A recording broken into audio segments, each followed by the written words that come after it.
সর্বনাশ হলো। আমার স্ত্রী আমাকে ফাঁকি দিয়ে কেন মৃত্যুবরণ করলো? আমার পোড়া কপাল! হে ভগবান, এই দুধের বাচ্চাকে নিয়ে আমি এখন কি করে বেঁচে থাকবো ঠাকুর? তুমি একটিবার বলে দাও ঠাকুর, কেন কেন তুমি আমাকে এমন পোড়া কপাল দিলে? কেন কেন কেন? ও ঠাকুরমশাই, আপনি কাঁদছেন কেন? আপনার কি হয়েছে? আমি তো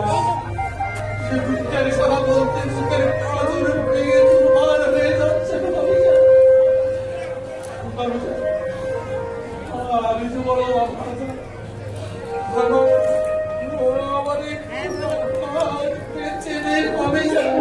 ঠাকুরমশাই, সে আমাকে ফাঁকি দিয়ে মৃত্যু বরণ করেছে। এই যন্ত্রণা আমি কি করে সহ্য করবো? আমার ঘরের মাঝে এইভাবে আমাকে ফাঁকি দিয়ে ঘরের জন্য ভাবতে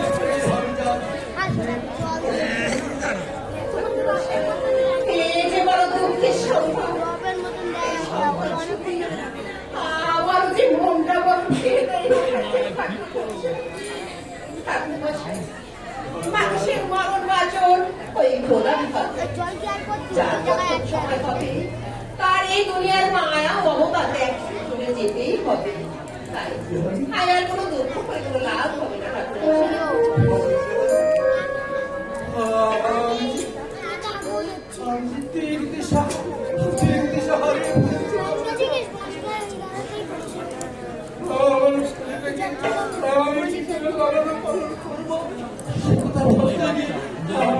আমার হাওয়া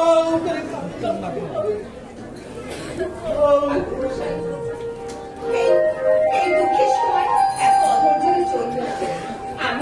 আমি তোর মাসি, আমি আপনার দুঃখকে ভাগ করে নেব। এখন থেকে ওই ছেলেকে সম্পূর্ণ লালন পালনের দায়িত্ব তার আমার। আমি আপনাকে কথা দিচ্ছি, ওই খোকন সুরার লালন পালনে কোনো ত্রুটি হবে না। আপনার কর্তব্য ওই ছেলেকে খোকনের দিকে তাকিয়ে সব তথ্য ভুলে যাওয়া। আমি আপনাকে কথা দিচ্ছি, ওকে আমি মায়ের স্নেহ ভালোবাসা দিয়ে বড় করে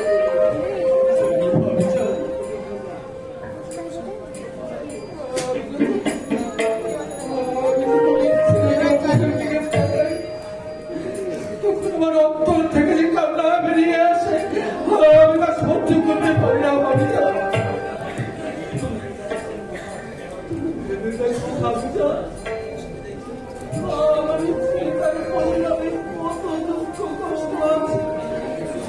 ভাবতে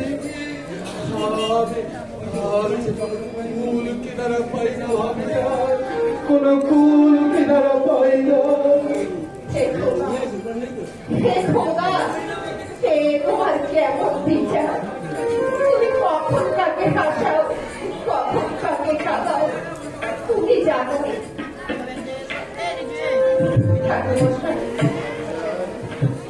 কখন যে কার ভাগ্যে দুর্যোগ নেমে আছে বলা যায় না।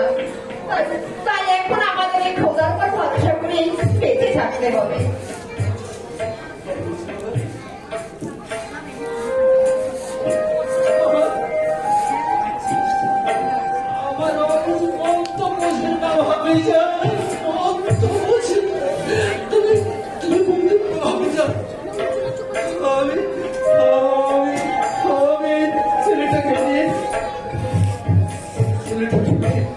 কিভাবে বেঁচে থাকবো?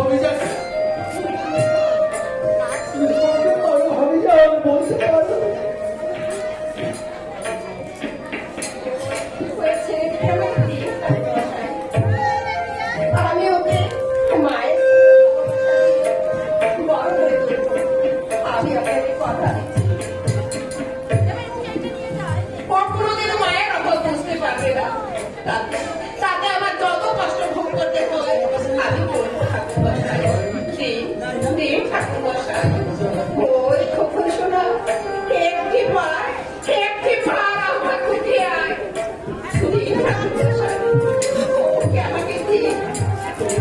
আমি আমার ছেলেটাকে বাচ্চাকে নিয়ে বড় ভাবি যান।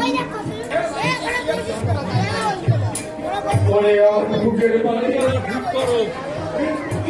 আমি তোকে স্নেহ ভালোবাসা দিয়ে পর করতে পারলাম না। তুই তুই তুই অসহায় বৃদ্ধকে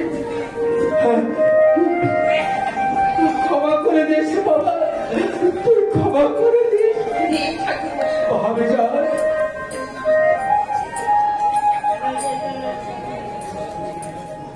ওরে খবর শোনো, একটি বার আমার করে যাও।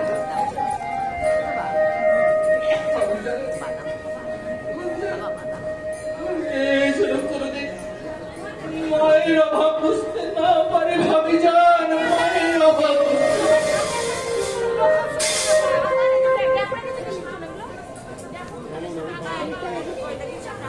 ঠাকুরমশাই, এই খবর শোনার জন্য আমি চিন্তা করি না। সামনে বস, সামনে বস, সামনে সামনে সামনে সামনে সামনে। আমি মায়ের স্নেহ ভালোবাসা দিয়ে হে খোকা, হে খোকা, আজ তুমি আমার জন্য আজ আমার সম্পর্কে ওটা কি জানিছে? আমার মধ্যে ভালোবাসা দিয়ে বসা আমার